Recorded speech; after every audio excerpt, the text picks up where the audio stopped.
নজর রাখবো পরবর্তী খবরের দিকে। কলকাতায় মেট্রো বিভ্রাট যেন নিত্যদিনের ঘটনা। যান্ত্রিক বৈদ্যুতিক গোলযোগে থমকে যায় মেট্রো। এই সমস্যার সমাধানে ব্লু লাইনে এবার বড়সড় পরিবর্তন করা হচ্ছে। বিদ্যুৎ চলে গেলেও ৮ টানেলের মধ্যে ট্রেন থেমে থাকবে না। চালু হলো আধুনিক ব্যাটারি এনার্জি স্টোরেজ সিস্টেম, অর্থাৎ মেট্রোর ব্লু লাইনে থাকবে ব্যাটারি ব্যাকআপ সিস্টেম। দেশেই প্রথম এই প্রযুক্তি ব্যবহারের দৌলতে যাত্রীরা আরো ভালোভাবে পরিষেবা পাবেন বলেই মনে করছে মেট্রো রেল কর্তৃপক্ষ।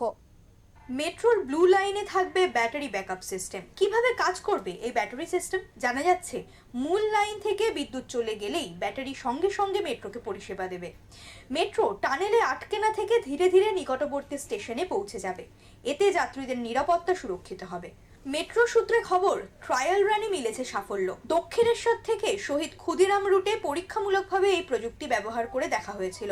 ট্রায়াল রানে দক্ষিণেশ্বর থেকে টালিগঞ্জ পর্যন্ত শুধুমাত্র ব্যাটারির শক্তিতেই মেট্রো সফলভাবে চলেছে।